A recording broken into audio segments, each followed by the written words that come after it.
પારડીના ખડકી national highway પર chemical ભરેલા ટેમ્પામાં આગ લાગી। વલસાડના પારડી તાલુકાના ખડકી નેશનલ હાઈવે નંબર 48 પર સુરત તરફ જઈ રહેલા એક ટેમ્પામાં અચાનક આગ લાગવાની ઘટના બની હતી। ટેમ્પામાં કેમિકલના ડ્રમ ભરેલા હોવાથી આગે ઝડપથી વિકરાળ સ્વરૂપ ધારણ કર્યું હતું।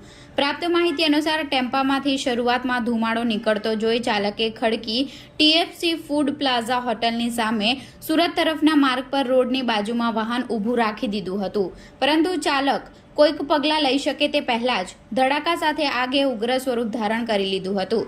આ ઘટનાની જાણ થતાં જ Pardi police inspector GR Gadhvi તુરંત જ ઘટના સ્થળે પહોંચી ગયા હતા। સુરક્ષાના પગલાં રૂપે સુરત તરફ જતા તમામ વાહનોને અટકાવવામાં આવ્યા હતા। આગને કાબૂમાં લેવા માટે પારડી નગરપાલિકા અને વલસાડની ફાયર બ્રિગેડની ટીમ ઘટના સ્થળે પહોંચી હતી અને પાણીનો મારો શરૂ કર્યો હતો।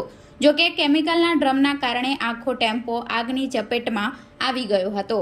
સદનસીબે આ ઘટનામાં કોઈ જાનહાનિ થઈ નહોતી, પરંતુ આગના કારણે કલાકો સુધી વાહન વ્યવહાર ખોરવાયો હતો અને અનેક વાહનો હાઈવે પર અટવાયા હતા।